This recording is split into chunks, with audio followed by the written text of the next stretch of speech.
तो आर्थिंगटा होची कोन हमर विद्युत रो दुईटी फेज अछि गोटे होची कोन गोटे को फेज गोटे होची लाइन आ गोटे होची आर्थिंग तबे तमे मते एटी प्रश्न करबा आर्थिंगटा काहे केम दबा अरे आर्थिंग बा होची मा कार इलेक्ट्रिक मा होची आर्थिंग मा थिले जेमति कोन होय छुआ माने सदा बोल छुआ माने आग्रह प्रकाश करंती मो मा अछि मोर सब अछि तर मा चारिपटे से घुरन मा पाखरे रही करन मा को मागंती खाए पे मा पाखरे अछड़ भी करन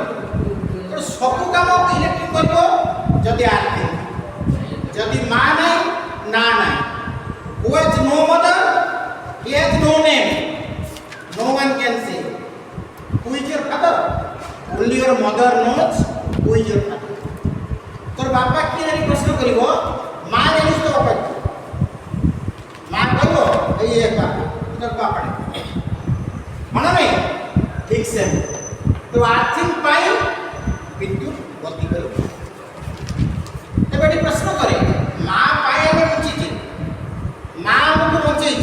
मां हमको पालुछ सुनो आडको ना मां हमर सब किछ करूछ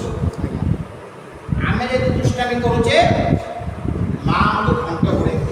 नहीं जदि गोटे लोक आसी तुम पचारिबो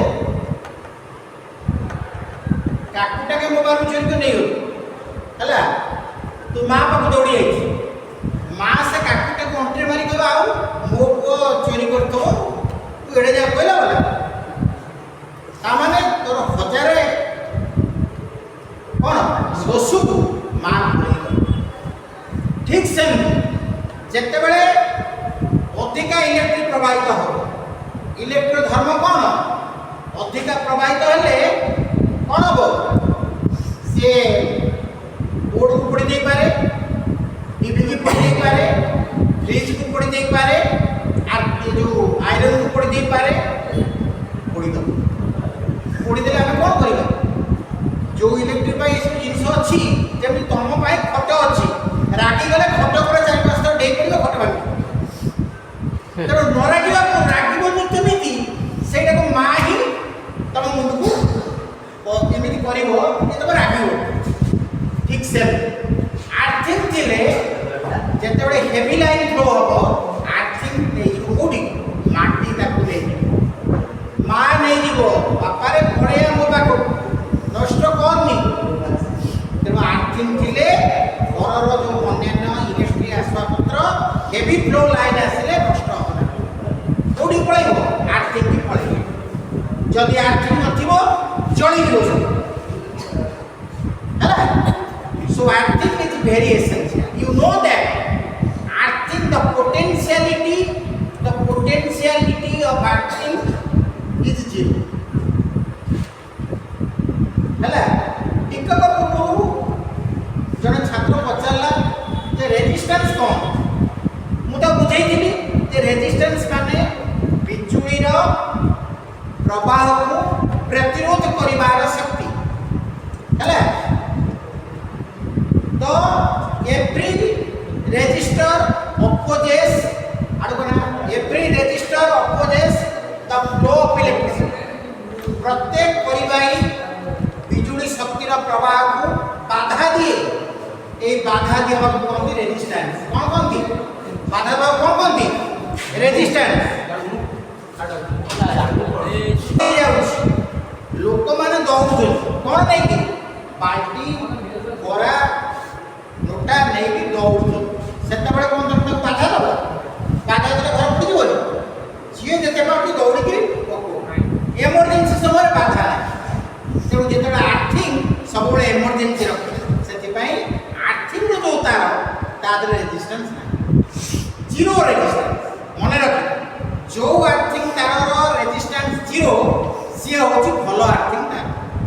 जदि जीरो नुहे इट इज नॉट गुड मन रख तो resistance of earthing is always zero earthing तार प्रतिरोध शक्ति आदौ ना जिते इलेक्ट्रिक सब जगह फ्लो हो कौटी माटी को है माटी को माँ पाख को जीवा को ଝିଅ କିଏ ବାଧା ଦେବେ କି? ଆରେ ତମ ମା ତମ ବାପାଙ୍କର କ'ଣ ସ୍ତ୍ରୀ, ତମ ମା ତମ ବାପାଙ୍କର ସ୍ତ୍ରୀ। ତମେ ଯେତେବେଳେ ଦୌଡ଼ିବ ମୋ ବୋଉ କାହିଁ ମୋ ବୋଉ ପାଖକୁ ମୁଁ ଯିବି, ବାପା ରଖିବେ କି? ବାପା ରଖିବେ, କାରଣ ସେ ଜନ୍ମଦାତ୍ରୀ। ତେଣୁ ପିଲାର ହକ୍ ଅଛି ତା ମା ପାଖକୁ ଯିବ, ବାପା ରଖିପାରିବେନି। କିନ୍ତୁ ତାଙ୍କ ସ୍ତ୍ରୀ ଅନ୍ୟ ଲୋକ ତାଙ୍କର ବିନା ପରମିଶନରେ ତାଙ୍କ ସ୍ତ୍ରୀ ପାଖକୁ ଯାଇପାରିବେ? ଯାଇପାରିବେ। କିନ୍ତୁ ପୁଅ ଯିବ, ଝିଅ ଯିବ, କାରଣ ସେ ତାକୁ ଜନ୍ମ ଦେଇଛି। କ'ଣ ନାହିଁ? ଠିକ୍ ସେମିତି ଯେତେବେଳେ ଆର୍ଥିଂର ଯେଉଁ ତାର, ସେତେବେଳେ ଯେତେବେଳେ ଟାଣିବ କ'ଣ ପାୱାରକୁ, ଶୁଣୁ, ସେତେବେଳେ ତାର କେହି ରେଜିଷ୍ଟାନ୍ସ ନାହିଁ, ପ୍ରତିରୋଧ କରିପାରିବେ। ସେ ଡାଇରେକ୍ଟ ତା ମା ପାଖକୁ ଯିବ, ମାଟି ପାଖକୁ ହେଲା। ତେଣୁ ମାଟି ପାଖକୁ ଯିବା ପାଇଁ ଯେଉଁ ମାଧ୍ୟମ ଦରକାର ସେ ମାଧ୍ୟମ କୁହନ୍ତି ଆର୍ଥିଂ। କ'ଣ କହନ୍ତି? ଆର୍ଥିଂ। କ'ଣ ନାହିଁ? The conductor through which the electric current can go to the earth, we call it earthing. କ'ଣ କହନ୍ତି? ଆର୍ଥିଂ। ଯାହା ମଧ୍ୟ ଦେଇ ବିଜୁଳି ଶକ୍ତି ମାଟି ପାଖକୁ ପହଞ୍ଚେ ତାକୁ ଆମେ ଆର୍ଥିଂ। ଓକେ, ତେଣୁ ତମେ ଆଜି ଜାଣିଗଲ ରେଜିଷ୍ଟର କ'ଣ,